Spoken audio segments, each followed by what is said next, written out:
Hello everyone, I am Surendra Sir, Master Teacher of Mathematics in Vedantu. In today's session, I have taken one subtopic of chapter matrices. You can call this out of syllabus, but you must have seen questions in which this can be used to write them in very short way. And the frequency of such question is so much that I will strongly recommend that you must know about this thing, characteristic equation and Cayley-Hamilton theorem. Please see what it is. If we are given n into n order square matrix A, okay, then its a characteristic equation is defined as A minus xi determinant equal to 0. Okay, so if I write all the elements of A, I subtract them after I multiplied with x, it will be looking like this: A11 minus x, A12 and so on, A21, A22 minus x and so on and so on. The last row, last element would be like this. Now if you open it, you will find this is a polynomial of degree n. This is a polynomial of degree n, and this is actually the characteristic equation of A. Okay, now Cayley-Hamilton theorem says that every square matrix A satisfies its characteristic equation. Okay, I will try to explain this thing with the help of 2 into 2 and 3 into 3 order matrix that is in our syllabus. So if you are having A as 2 into 2 matrix, I can take it in general A, B, C, D like this. Then its a characteristic equation should be A minus xi is equal to 0. Okay, now if you open it, it will be A minus x, B, C, D minus x is equal to 0. After simplification, this becomes x square minus a plus d into x plus ad minus bc is equal to 0. This, if you notice, is actually trace. Trace means sum of diagonal elements. This is trace of matrix, and this is nothing but the value of determinant of A. So that means this characteristic equation for 2 into 2 order is x square minus trace of A into x plus determinant of A is equal to 0. Please remember it. Now from Cayley-Hamilton theorem, I can say that this A will satisfy it. So A square minus trace of A into A plus determinant of A into I is equal to null matrix. Please listen carefully. We replaced x by A, but when it comes to a constant term, we will write constant term as it is. But here, just like 1, we assume that this is multiplied with I, identity matrix, and on the right hand side, instead of 0, it will be null matrix. So every square matrix should satisfy it. Okay, so that is one thing. One more thing before I move further. Yeah, suppose you are given a polynomial, you are given a quadratic in 2 into 2 order matrix like this: A square minus PA plus q into I is equal to 0. Okay, can we say that then P will be equal to trace of A and Q will be equal to determinant of A? So let me tell you, this is equal to 0, then P is equal to trace of A and Q is equal to determinant of A only if there are three things: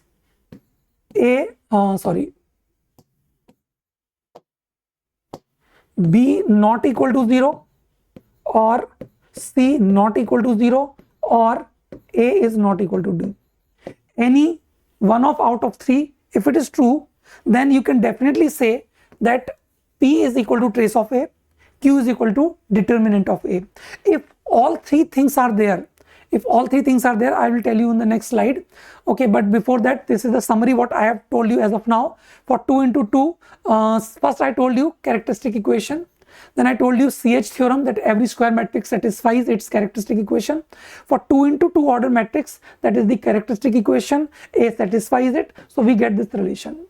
Okay. Conversely, I was talking about if B is not equal to 0 or C is not equal to 0 or A is not equal to D, then this implies this thing. that P is trace, Q is determinant. But if all three things are there, like B, C are 0, 0 and A is equal to D, in that case you can see if B and C are 0, 0, okay, B0, C0 and A is equal to D, then this kind of matrix will be like A times I, scalar multiple of identity matrix. In such case, for example, if you take A is equal to 2I, okay, then A minus 2I has to be equal to null matrix, and multiplying this with any expression that is linear in A, okay, you can see it will be a quadratic, but it may not be its characteristic equation. So if these three things are there, then the quadratic which is satisfied by A may not be its characteristic equation. Other than that, definitely it will be characteristic equation. Okay, now let us move to 3 into 3 order matrix. For 3 into 3 matrix, which is A equal to, let us say, A, B, C, D, E, F, G, H, I. Okay, now in this case, the characteristic equation will be A minus Xi equal to 0.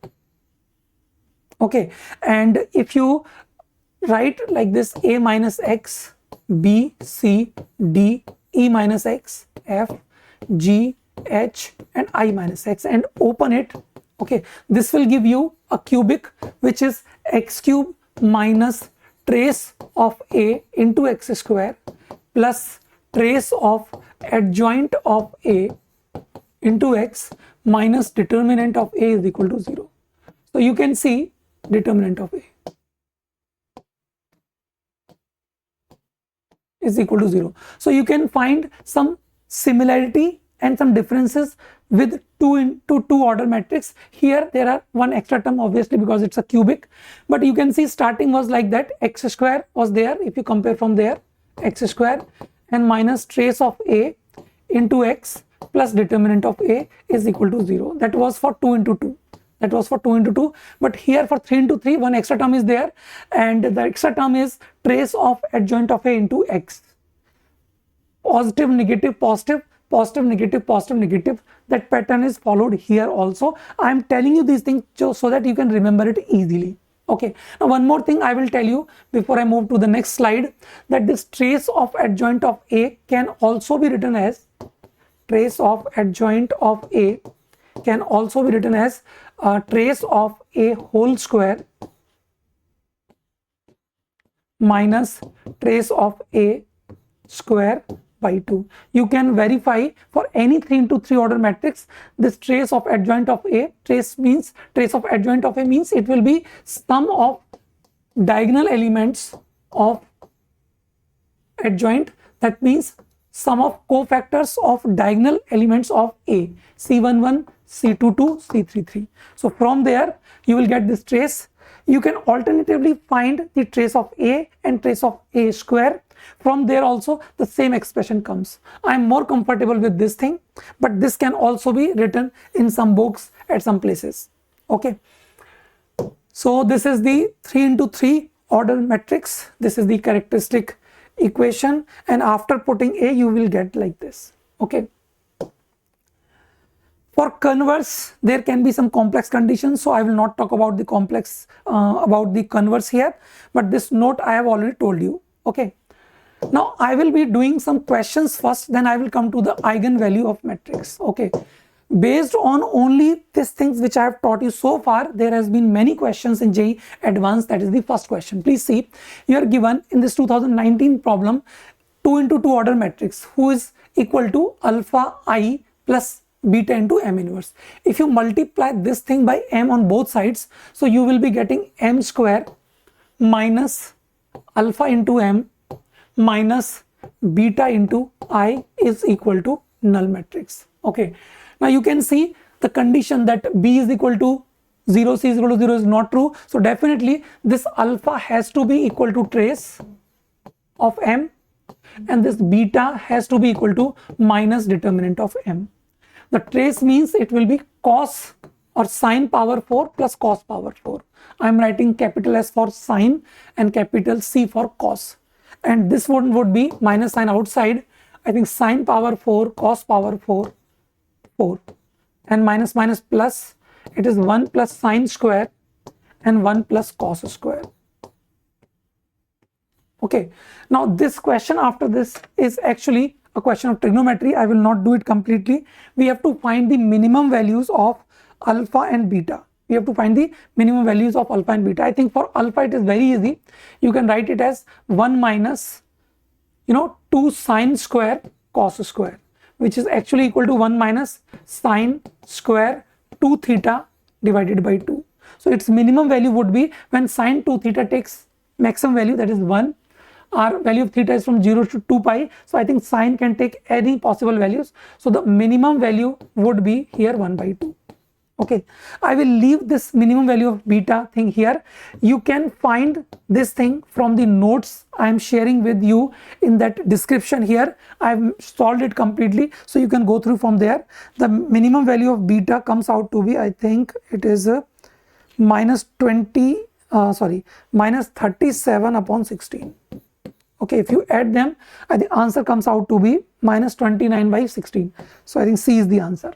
Okay, so you can see in this question how Cayley-Hamilton theorem is helping. I think it is helping you to get alpha and beta directly.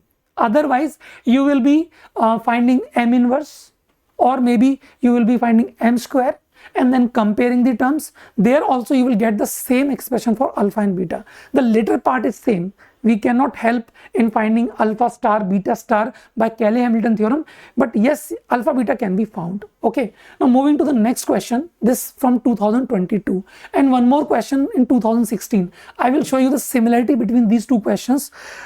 In such questions, mostly we say that if you have to find the higher power, try to see the pattern, like m square, then n cube, and so on. So you will be able to find what can be m raised to the power 2022. But there is a logic to write such questions.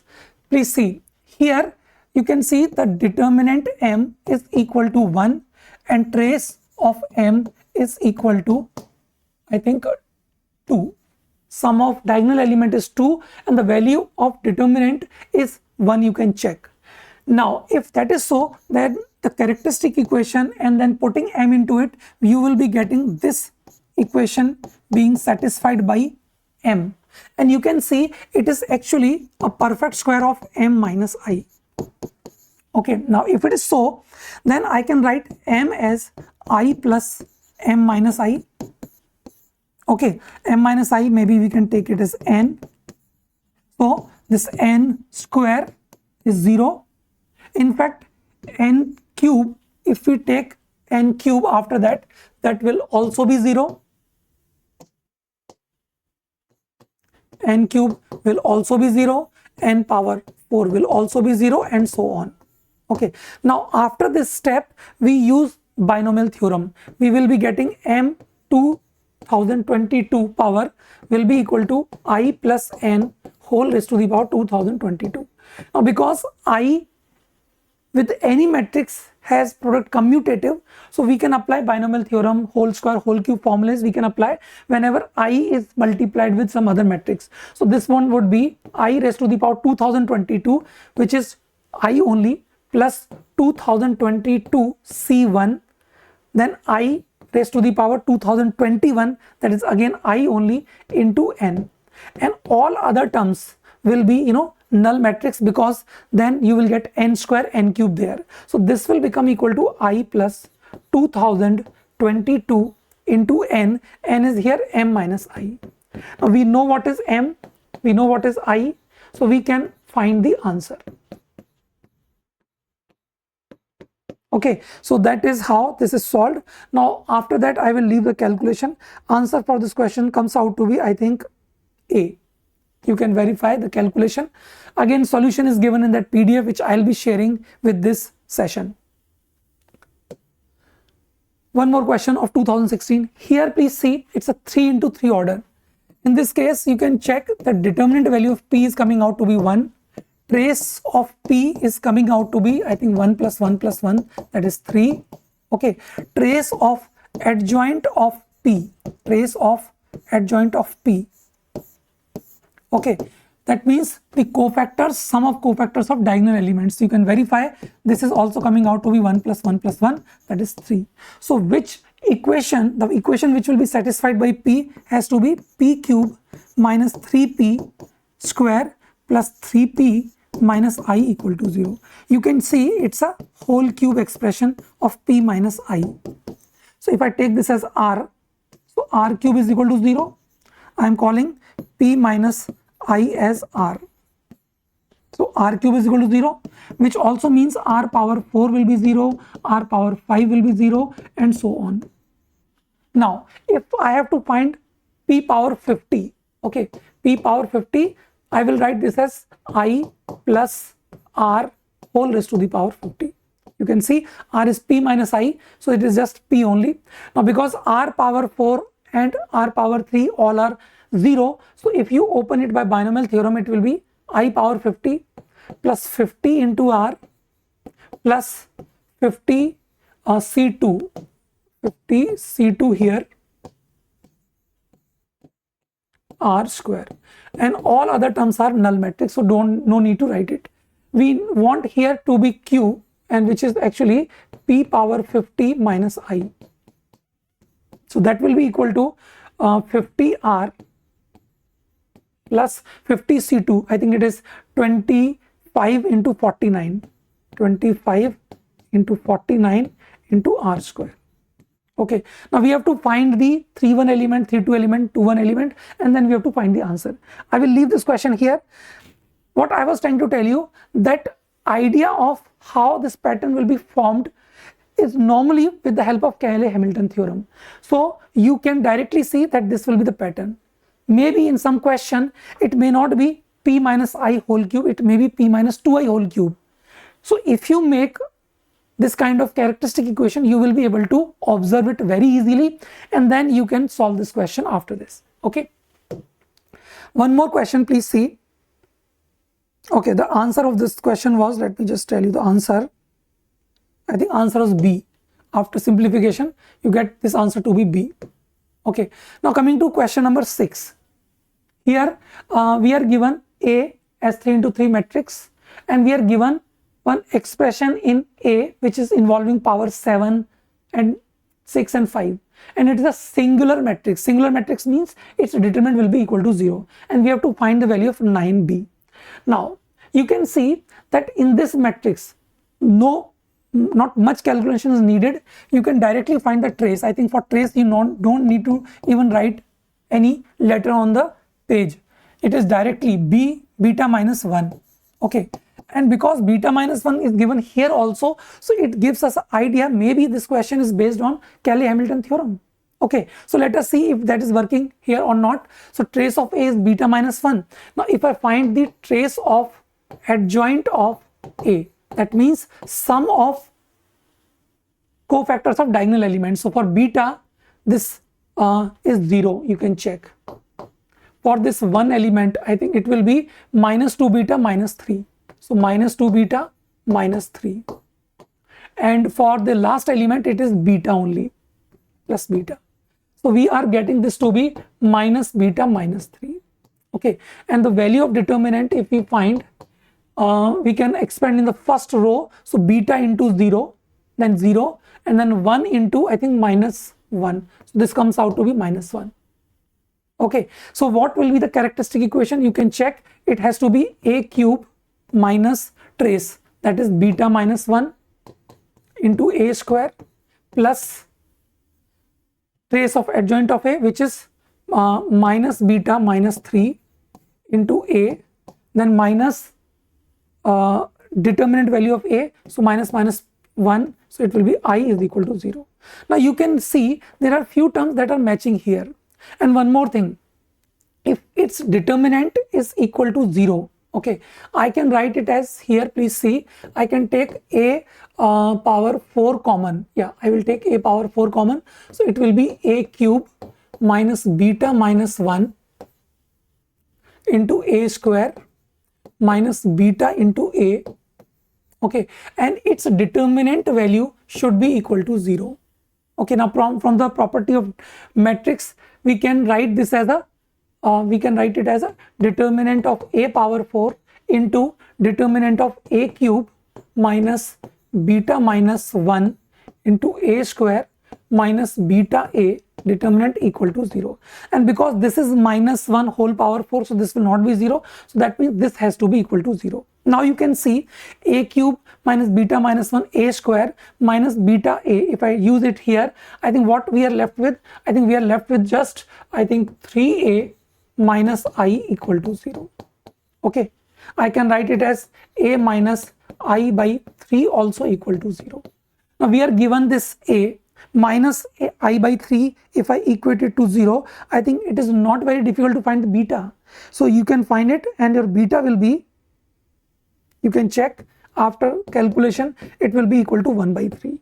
So 9 beta has to be equal to 3. So answer for this question will be 3. I think easy question. Yeah, now I will talk about that eigenvalue.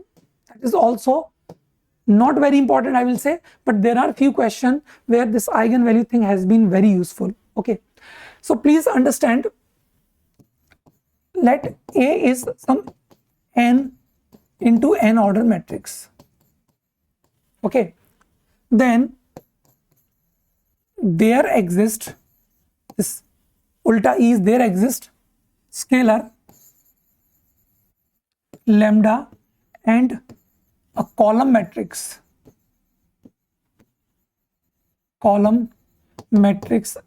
X Xij, column matrix will be of order n into 1, such that A into X is equal to lambda into X. Please see, A is n into n order, X is n into 1 order, so their product will be n into 1. Okay, here also it is n into 1 because lambda is a scalar quantity. Not every lambda will satisfy it, not every X will satisfy it, but there exists some lambda, there exists some matrix X which satisfy this equation. Okay, now if such lambda and X exist which satisfy this equation, we call lambda as eigenvalue of A and X the corresponding eigenvector of A. There are many theories regarding eigenvalues, but I will be sticking to few things only, not many values. Maybe I may take some different session on this eigenvalue thing. So this is the equation. If X and lambda satisfies, then lambda is called eigenvalue and X is called eigenvector. Okay,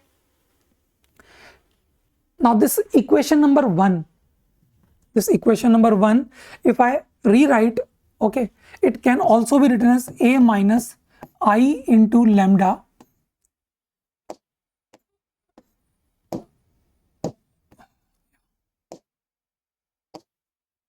into X is equal to null vector. Please see, if I bring lambda X this side, so Ax minus lambda X is equal to null vector. If we take X common, so it will be A minus lambda I into X is equal to null vector. Okay, one more thing, a column matrix will be a column non-null. It should not be null matrix. Non-null matrix X, then we call this as eigenvalue, this as eigenvector. Okay, now here if X is not null, I think we know this theory, the determinant of A minus I lambda will be equal to 0. Okay, so what I have told you, that what is eigenvalue, eigenvector, that eigenvalue, eigenvectors are those scalar and column vector which satisfy this equation. If this equation, then this thing, and if this thing, then this will be equal to 0. X is not null, hence the determinant of this should be equal to 0. Now please recognize it, it is nothing but characteristic equation of A. Okay, so that means this lambda is nothing but roots of characteristic equation. So that is why these two things are getting connected. So these eigenvalues, you don't have to do some different efforts. You should understand that quadratic for 2 into 2 or cubic for 3 into 3, whatever we are getting, those roots, their roots will actually be the will be the eigenvalues of that given matrix. If it is 2 into 2, then there can be 2 eigenvalues. If it is 3 into 3, then there can be 3 eigenvalues. Okay. In fact, as we know, yeah, this is a summary for a square matrix A of order n. If there exists an n into 1 order non-zero matrix X and a scalar lambda such that this, then lambda is called eigenvalue of the matrix A and corresponding X as the eigenvector. Notice that 2.1 can also be written like this. Okay, so that's the characteristic equation, which is nothing but characteristic equation of matrix A. So eigenvalue or values of A are roots of characteristic equation of A. Simple thing. Okay. Yeah. Now some immediate observation here. I think I need not to write it myself, that eigenvalues can be real, imaginary, or even pure imaginary roots. It will depend upon what kind of quadratic, cubic, or biquadratic 5 degree you are getting. Okay, but in all scenarios, please understand, as I told you, eigenvalues are the roots of those characteristic equations. So let us think of 2 into 2 and 3 into 3, which we have done so far. Sum of roots of characteristic equation of A, that is sum of eigenvalues of A, equals trace of A. Please remember, for 2 into 2, it was x square minus trace of A into x plus determinant of A is equal to 0. So sum of roots or sum of eigenvalues will be trace of A. That is one thing. Similarly, the product of roots will be the value of determinant of A. Product of roots of characteristic equation of A, that is product of eigenvalues, is equal to determinant of A. This is true for 3 into 3 also, you can check, because there also you are getting similar expression. The only difference was in the coefficient of X. So here you can check sum of eigenvalues will be trace of A, and product of roots, that is alpha, beta, gamma, if the roots are, it will be negative of minus determinant of A, that is determinant of A. So always, and this is true not only for 2, 3, it is true for all order, all n into n order matrix. Sum is equal to trace and product is equal to the value of determinant. Okay. This 2.2 point and 2.3, the 2 point which I talked about, sum of eigenvalue, product of eigenvalue are true for any order square matrix. But for 3 into 3 order, okay, there has to be one extra thing, because there is a term of that adjoint of, sorry, trace of adjoint of X. This gives you, as you know, if roots are alpha, beta, gamma, we know if roots are alpha, beta, gamma, this gives you sum of roots taken 2 at a time. Okay, so in this, for 3 into 3 order, sum of product of eigenvalues taken 2 at a time will be equal to trace of adjoint of A. So if alpha, beta, gamma are the eigenvalues of 3 into 3 order, then sum of roots trace of A, sum of roots taken 2 at a time, rather sum of product of roots taken 2 at a time will be trace of adjoint of A, and the product will be determinant of A. Okay, so this is what we are getting here.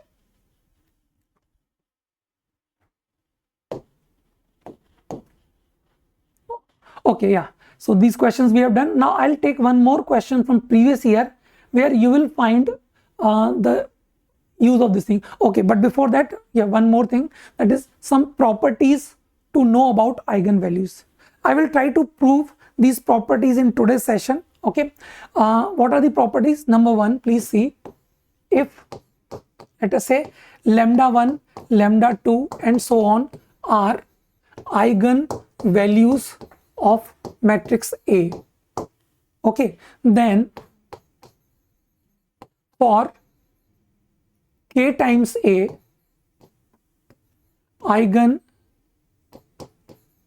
eigenvalues are k times lambda 1, k times lambda 2 and so on. For A square, eigenvalues are lambda 1 square, lambda 2 square and so on. Rather, A power minus 1, that is inverse if you take, then eigenvalues are 1 upon lambda 1, 1 upon lambda 2 and so on.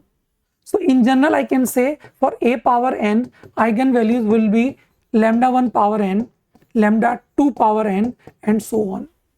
That is first property. I will try to give the proof in the end of this session. Okay.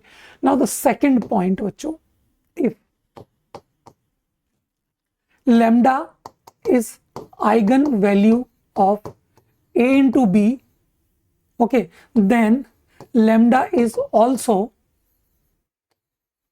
eigenvector of B into A. If you reverse the order of product AB or BA, then also that's a very important thing. If lambda is the eigenvalue of AB, then lambda will be eigenvalue of BA. This things becomes very interesting in one scenario. I will give you the example, and that is, suppose A is, let us say, order m into n, and B is order n into m. Okay, so what you can say, and let us assume m is greater than n. So what you can see here, that AB will be a matrix m into m, it's a square matrix, and B into A will be n into m, n into n. Both are square matrix, so they both should have characteristic equation, both should have eigenvalues. So as I told you, if lambda is eigenvalue of this, lambda will be eigenvalue of this also. But there is a problem, because this is a this is the m into m order, this is m order matrix, so it will be having m eigenvalues, okay, and this will be having n eigenvalues. Now the interesting part here is, because I have taken m to be greater than n, okay, now out of these m eigenvalues, n will be same as that of BA. Okay, whatever n eigenvalues are there for BA, same will be for AB also. Out of these m, n will be same. And what about the remaining m minus n? M minus n eigenvalues are just 0. 0 eigenvalues. Means all lambdas other than these n would be 0, 0, 0, 0, 0. Okay, so this is very interesting in many questions. I have taken one question today also, but let me just show you how this can be useful in some of the question. One immediate example that comes in my mind, suppose A is equal to 3 into 2, okay, and B is equal to Bij, that is 2 into 3. Okay, so this AB will be, I think, let me write Cij, 3 into 3. So it will be having 3 eigenvalues, lambda 1, lambda 2, lambda 3. BA, which will be only 2 into 2 order. So it will be having only 2 eigenvalues, lambda 1, lambda 2, let us say. So as I told you, the 2 eigenvalues here has to be copied here also, and the third eigenvalue has to be 0. Okay, now if that is so, then the value of determinant of AB, which is product of its eigenvalues, please, please go to my previous last 10 minutes and you can see what I told you there, that determinant of this will be equal to product of the eigenvalues, and that has to be equal to 0. So whenever a situation when A is 3 into 2, B is 2 into 3, the product AB will always have determinant value equal to 0. This can be proved otherwise also, but that is also one of the method. Okay, here 3 into 2, 2 into 3, if you are given, in fact, if whenever you are given like 5 into 3, 3 into 5, then also the bigger order matrix after the multiplication will have determinant equal to 0. Okay, so that is second point. I think third point is also there, I think, yeah, third point. Third point is that for skew symmetric matrix,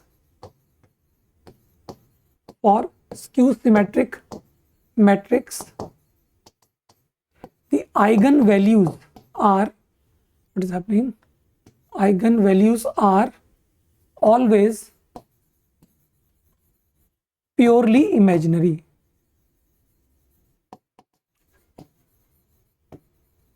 Okay, eigenvalues are always purely imaginary. That includes 0 also. I hope you know this thing, that 0 is both purely real and purely imaginary. Okay,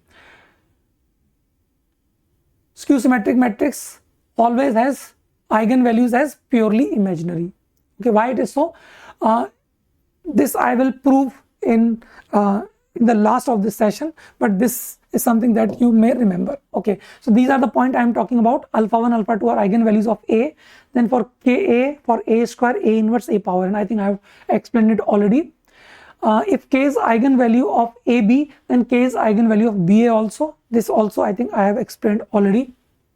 Okay, I think I have explained this thing also, that if M is bigger than N, then N eigenvalues will be common and remaining M minus N eigenvalues will be 0 for that bigger order matrix like AB. Okay, any skew symmetric matrix with real entries has eigenvalues as purely imaginary numbers like 0, plus minus iota alpha, plus minus iota beta, etc. I think I didn't mention this thing, real entries, so that can be important here. Okay, and for odd order, yeah, that was, I think I was missing. For odd order skew symmetric matrix, odd order symmetric matrix with real entries will have at least one eigenvalues equal to 0. Why it is so? Because if it is odd order, okay, with real entries, its polynomial will be of odd degree. Okay, now because all the roots are purely imaginary, which I'll prove later, okay, then your roots should be of this form also. Okay, and they should be such that they are conjugate pair of each other. Now this kind of roots can make pair with each other, iota alpha with minus iota alpha and so on, but because my root should be odd, so there has to be one extra root which is not of this form, and that is compensated by 0 only. So for this kind of skew symmetric matrix of odd order, one of the eigenvalue will always be equal to 0. So this I have explained it here because imaginary roots are always in pair.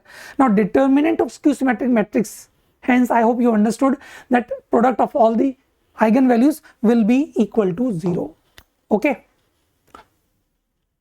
So there is one question, and I have taken few more questions because I didn't find many questions on this from previous year. But yes, this question, if you see, is direct from this property I have talked about. In fact, this kind of question is asked in JEE Mains also. Now please see what is this question. Trace of square matrix is defined to be sum of diagonal entries. A is 2 into 2 matrix such that trace of A is 3. Okay, so suppose your A is having this as characteristic equation. So its roots, if are suppose alpha beta, we are given alpha plus beta is equal to 3. Alpha beta are nothing but the eigenvalues. Sum of roots is trace of A.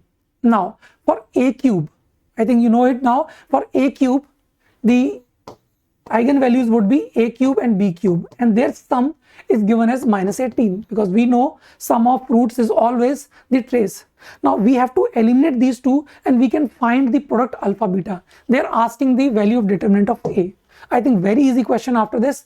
This is alpha plus beta whole cube minus 3 alpha beta into alpha plus beta is equal to minus 18. Just solve it. You will get the value of alpha beta, and that is nothing but the value of the determinant. I think alpha beta comes out to be 5. Alpha beta comes out to be 5. So determinant of A, or whatever determinant they have given, answer will be 5. Okay. So simple property that for A, if roots are alpha beta, for A cube it will be alpha cube beta cube. Make use of it and you will get the answer very easily. Now some more questions, please see. We are given A is 5 into 4 matrix and B is 4 into 5 matrix. Then we have to prove then this thing. I think I have told you already about this question. I told you that AB, which is 5 into 5 order, A into B will be 5 into 5 order. So AB minus 5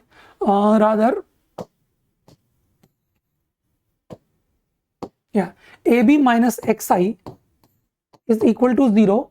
Will have 5 eigenvalues. Okay, lambda 1, lambda 2 and so on, lambda 5. Okay, and this BA minus xi will be having 4 eigenvalues, lambda 1, lambda 2 and so on, lambda 4. Okay, out of this, one of the eigenvalue has to be 0. The 4 will be copied from here, the remaining will be 0 here. Okay, now please see this AB minus xi, because it's a 5 into 5 order. Okay, its leading coefficient, if you expand it in this current form, its leading coefficient will be -1. Why -1?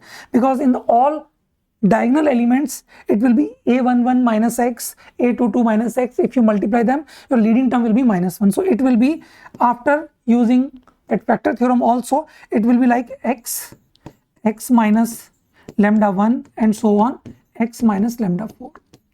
One root was 0, so corresponding to that I have written as x here. But for BA minus xi, leading term will be +1, because minus x multiplied 4 times, and the roots are x minus lambda 1, x minus lambda 2, and so on, x minus lambda 4. Okay, now to prove whatever they are asking in the question, I just need to put x is equal to 1 and add, you will get the answer. Okay, x is equal to 1 if you put, and if you add them, you get the answer. That's it. Okay, coming to one more question. Skew symmetric matrix, prove that this determinant cannot be equal to 0, this determinant cannot be equal to 0. Please understand, if A is a skew symmetric matrix, then for its characteristic equation, roots are purely imaginary. Roots are purely imaginary. Now, if they are purely imaginary, if I put x is equal to 1, or if I put x is equal to -1, or if I put any real number other than 0 and that imaginary number, I think it cannot be equal to 0. So for this skew symmetric matrix, not only a minus I, a minus 2i, a minus 3i, anything you take, this determinant will always be not equal to 0. One more question. A and B are matrices of size 3 into 2 and 2 into 3 respectively. Suppose that AB product, which is 3 into 3, is this, and you can check its determinant has to be equal to 0. And BA is non-singular. We are given BA is non-singular. We have to find the determinant value of BA. Okay. Now please see how we can find this. For AB, the characteristic equation would be x cube minus trace of AB, that is 5 plus 5 plus 8, that is 18x square, plus, now you can find the trace of adjoint. So we will be finding the cofactor of the diagonal element. So 5 into 5, 25 minus 16, so 9. Yeah, and for next one it would be 8 into 5, 40, 40 minus 4, so 36, and for last one 40 minus, yeah, again 36, so that will be 81 into x, and you can check the value of determinant has to be 0. Okay, I am not doing it, it has to be 0. Now please see, if I take x out, the remaining quadratic is this. Okay, and this has to be the characteristic equation of BA. Why I am saying so? Because the roots of BA and roots of AB are same, except for that extra root that become equal to 0. So the remaining two roots of AB should be identical to BA. So that will be the characteristic equation of BA. And from there, we can find the value of determinant of BA. Okay, that will be equal to 81, product of roots. In fact, trace of BA can also be found, that has to be 80. Okay, in fact, I think here it is x minus 9 whole square. So the eigenvalues would be both 9, 9. Okay, so from this we can very easily conclude what is the determinant value of BA. Okay, one more question. I think trace of P is 0 and P is 3 into 3 matrix. We have to find trace of P cube minus trace of P. I think partly I have done this question already, because if trace of P is 0, then the sum of eigenvalues of P will be equal to 0. Okay, now trace of P cube is nothing but the sum of its eigenvalues, that is alpha cube plus beta cube plus gamma cube, because P cube has eigenvalues alpha cube, beta cube, gamma cube, and that will be equal to 3 times alpha, beta, gamma. And I think we are done. This is the trace of P cube. Okay, and this is determinant of P. So if you take the ratio, I think it becomes equal to 3. Okay, alpha, beta, gamma is the product of alpha, beta, gamma is product of eigenvalues, so it will be determinant of P. So this ratio will be equal to 3. I think very easy question after knowing all these things. Now I'll give you proofs. like Cayley-Hamilton theorem and other proofs also I'll try to give. So for Cayley-Hamilton theorem, I have chosen a 3 into 3 order matrix. This proof can be generalized for others also. So please see, A minus xi, if I multiply this with adjoint of A minus xi, okay, it has to be equal to determinant of A minus xi into I. Okay, that's a property for any matrix multiplied with its adjoint is equal to determinant into I. Okay, now please see, if A is 3 into 3 order, this will be equal to A minus x, B, C, D, E minus x, F, G, H and I minus x. Now if I take the adjoint of A minus xi, okay, I will write only few terms here. For first element, the cofactor would be like E minus x into I minus x minus fh and so on. I am not writing all the terms, I am just trying to tell you this can be written like this. Now if that is so, you can see every term will be having term of either x square or x or constant or maybe all of them also. So what I can say, I can write this matrix as sum of 3 matrices.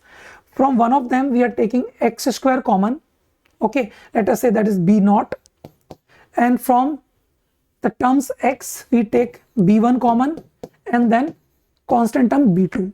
Please understand, my first term is like x square minus x into e plus I plus ei minus fh.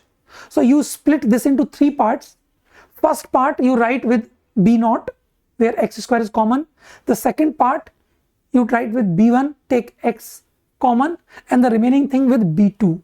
For every term, if x square is not there, you will find b naught having equal to 0 at that corresponding position, and like this. So I can write adjoint of A minus xi as like this thing. Okay. Yeah. So we have got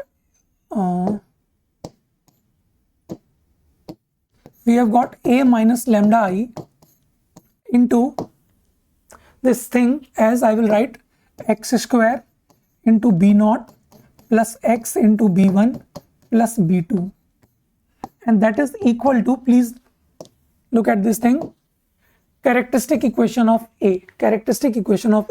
So that has to be equal to what? I will write a naught x cube plus a1 x square plus a2x plus some a3 into I. Okay, now both sides, if you multiply them, here I think it was x, not lambda.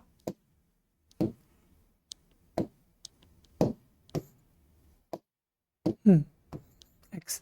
Now if you compare both sides, the corresponding coefficients like x cube, if you compare both sides, here it will be minus b naught, and it has to be on the right hand side equal to a naught.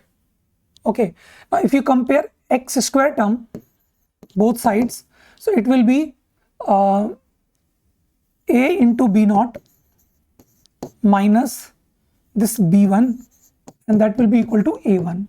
I have not taken a naught as 1 or minus 1, a1 as trace, because I want this to be done in general, because the same calculation can be done for 4 degree, 5 degree also.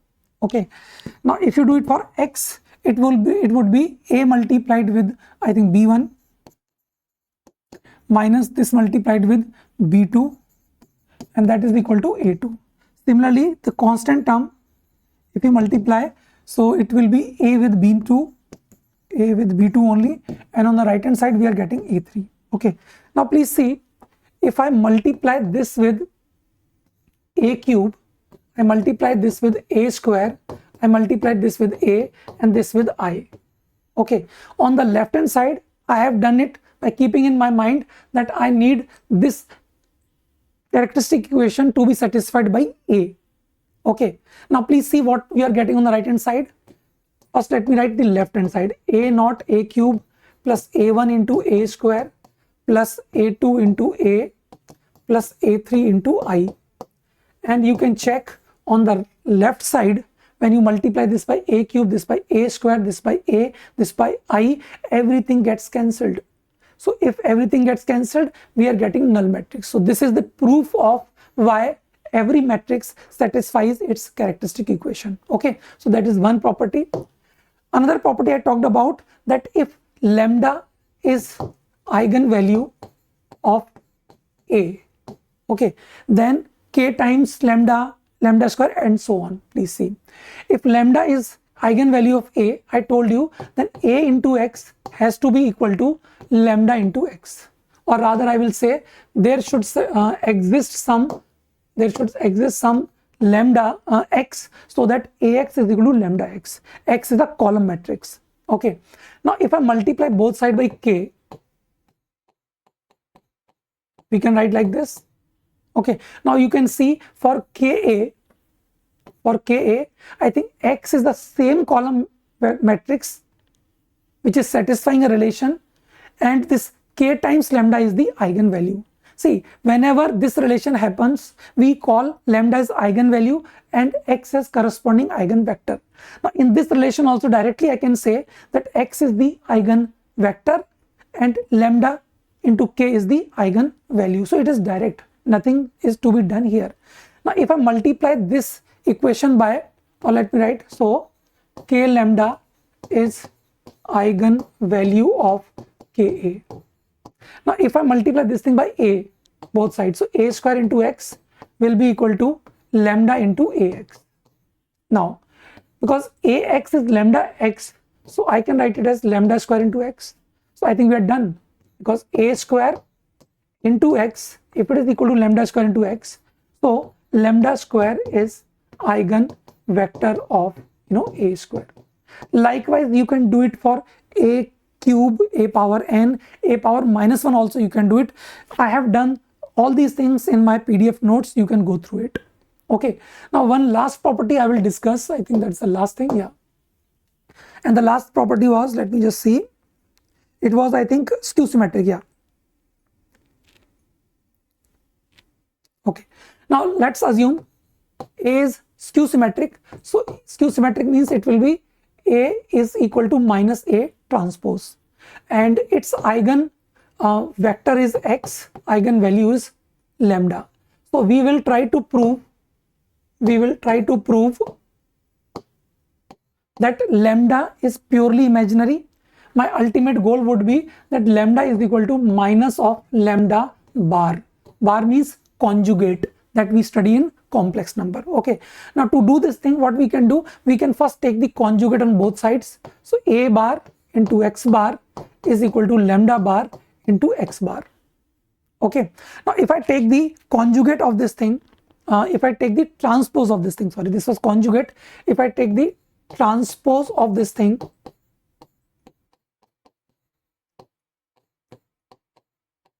okay, you know the order changes. So x bar transpose will come first and a bar transpose will come later, and that is equal to lambda bar. It is scalar quantity, so it will not change, but here you will get this as a transpose. Okay, 1 minute. So this will become a row and I have to multiply with this x. Okay, so here we will be getting this to be equal to minus sign this into 1 minute.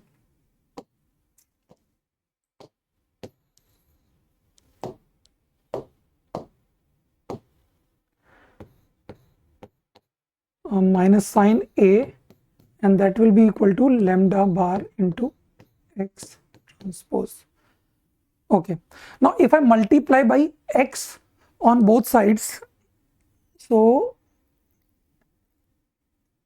yeah, if I multiply by x on both sides, it is x bar transpose, bar was missing, so a into x will be equal to lambda bar into x bar transpose into x. We can write like this. Now please listen carefully, your x will be like this. If it is just 3 into 3, then it will be x1, x2, x3.